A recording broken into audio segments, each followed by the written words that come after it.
Kaya yun ang magiging legal issue doon. Pero, ako, gaya ng uulitin ko na naman,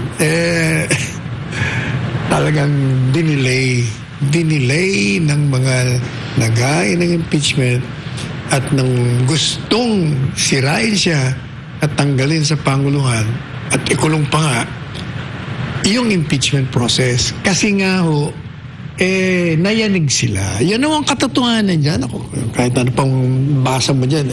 Yung mga legal argumentation na lang yan. Ano na lang yan? Kung baga, yan ang tinatawag na academic polemics. Calisthenics. Ano lang ho yan. Pero ang katotohanan, talagang umatras sila. Takot sila. Talagang dapat naman sila matakot. Nagagalit ng taong bayan. Ulit-ulitin ko, naku, latong yan Ang katotohanan dyan, natakot silang lahat sa pag ginawa nila impeachment. Maniwala kayo, may reaction dyan pag tinuloy niya.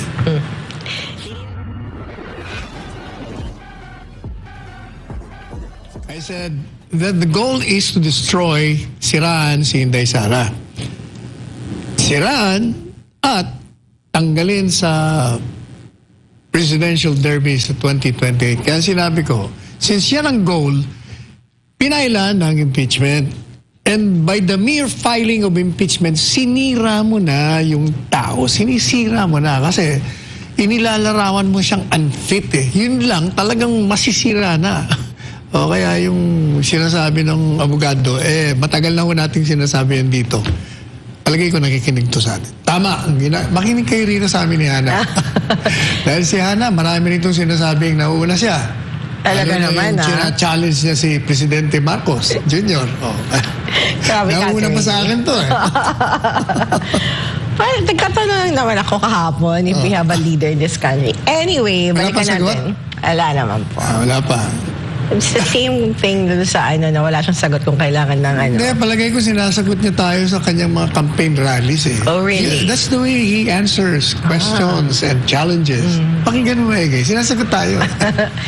Yun nga, sinabi naman ni Representative Luistro na rock solid daw ang kanilang ang kanilang laban dito sa impeachment complaint laban kay VP Sara. Sabi din niya, walang unconstitutional, sa flawed or violative of the Constitution or violative of due process, Attorney Sal. I agree na rock solid yung final nila. From the time they filed it, natunaw na ho.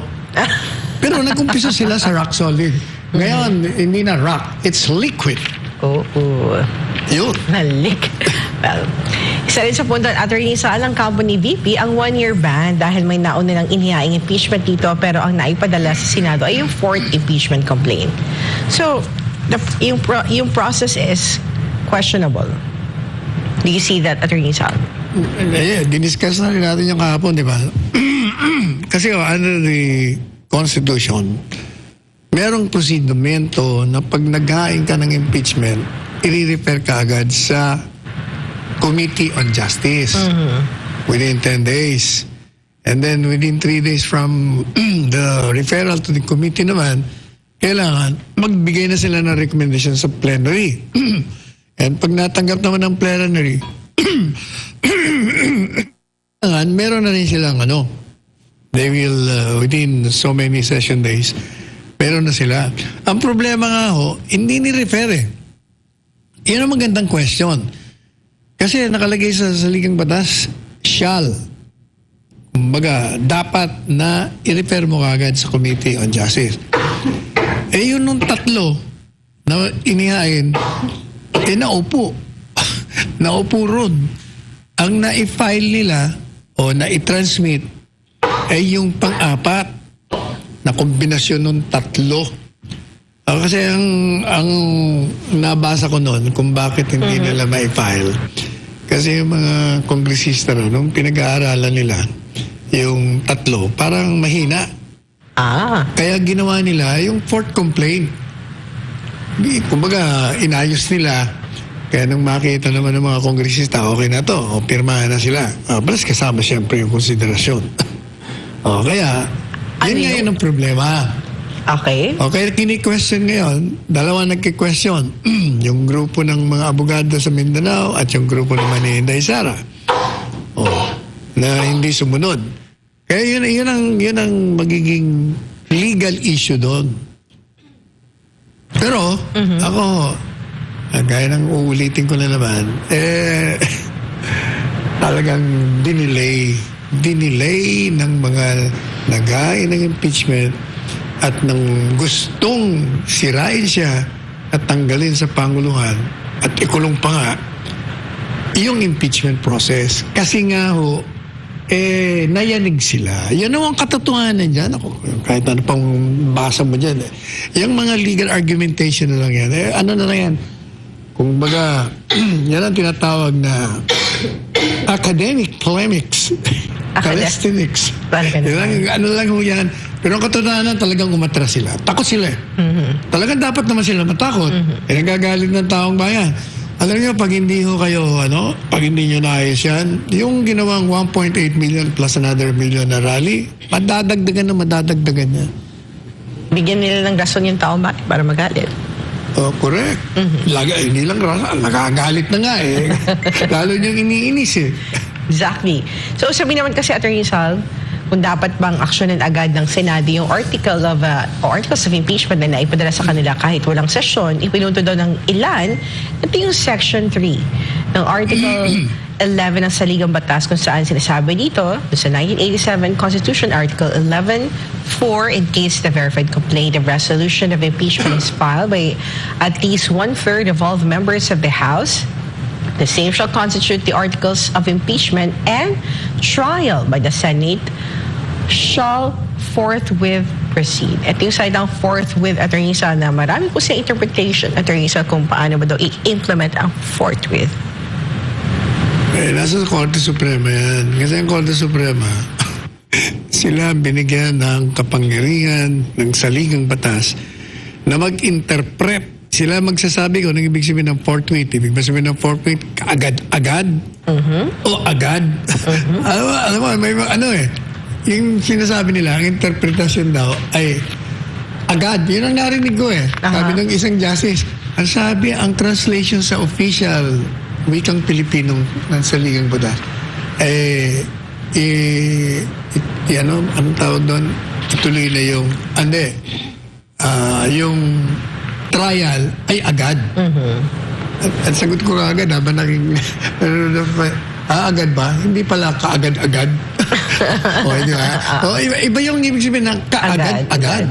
Kaya ang Korte Suprema magsasabi sa atin, ano bang ibig sabihin? Kasi kailangan i-consider mo rin yung mga kalakaran doon na bumalot doon sa pag-file. Kasi yung filing took them 3 months bago nila nabuo. At yun namang Senado, kaya nga, di ba, nirereklamo ng Senado, pambihira kayo 3 buwan kayong delay-delay, tapos minamadali nyo kami. Siyempre, kailangan namin maganda rin. Kaya naghahanda na raw sila ngayon. Attorney Sal, kasama sa consideration ng mga justices, Attorney Sal, yung sitwasyon ngayon sa Senado, kaya hindi nila ma-actionan agad, kasi nga, 12 na lang natitirang senator, kasi yung another 12 is patapos na. And dun sa 12 ay tumatakbo. Pwede rin sabihin nila yan. 12 na lang kami. Tumatakbo yung 12.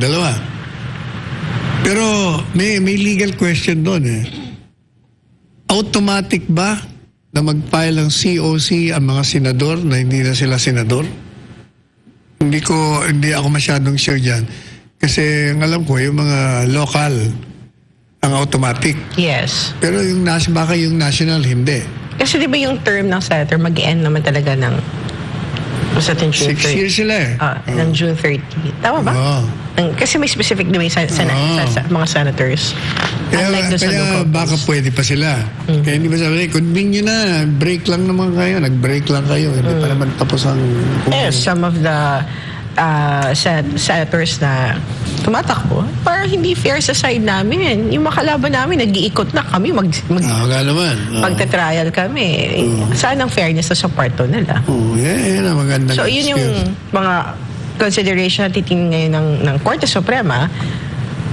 Maliban pa sabihin niya siguro may interpretation nila doon sa fourth week, but sa situation ngayon ng inaiming naman kasi ng panahon ng eleksyon ng impeachment Attorney Sal.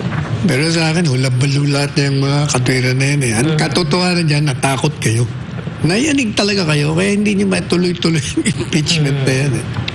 Sa isang impeachment forum naman, Attorney Sal, sinabi ni dating Senador Franklin Drilon na kailangan magpatawag ng special session ng Pangulong Marcos kung talagang gustong ma-action ito agad. Hindi daw dahilan ng eleksyon para hindi magkaroon ng special session. Pero ayon kay retired Supreme Court Associate Justice, hindi pasok ang impeachment complaint sa pagsasagawa ng special session dahil para lamang ito sa paggawa ng batas. Ano masasabi mo dito, Attorney Sal? Well, as I said many times over, there are as many opinions as there are lawyers. Kung ano ang bilang ng mga abogado, yun din ang bilang ng kanilang mga opinion. But this particular question, mas maganda ang katwiran na yung kay Justice, na yung pagpasa ng batas will not apply doon sa impeachment trial. Kasi nga, constituent power yun eh. Kumbaga, hiwalay.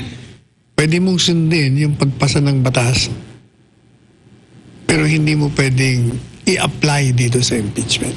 So, hindi pwedeng makompel ng executive yung legislative na action na bilisan to.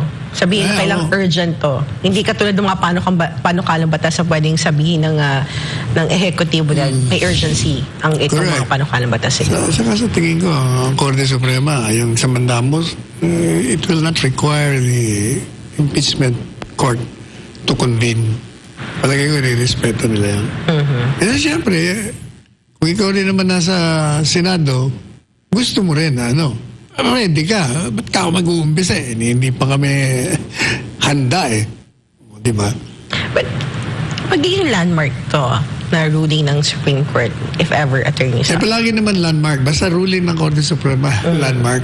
Pero ulitin ko, naku, latong yan eh. Ang katotohanan dyan, natakot silang lahat sa pag ginawa nila impeachment. Maniwala kayo, may reaction dyan pag tinuloy niya.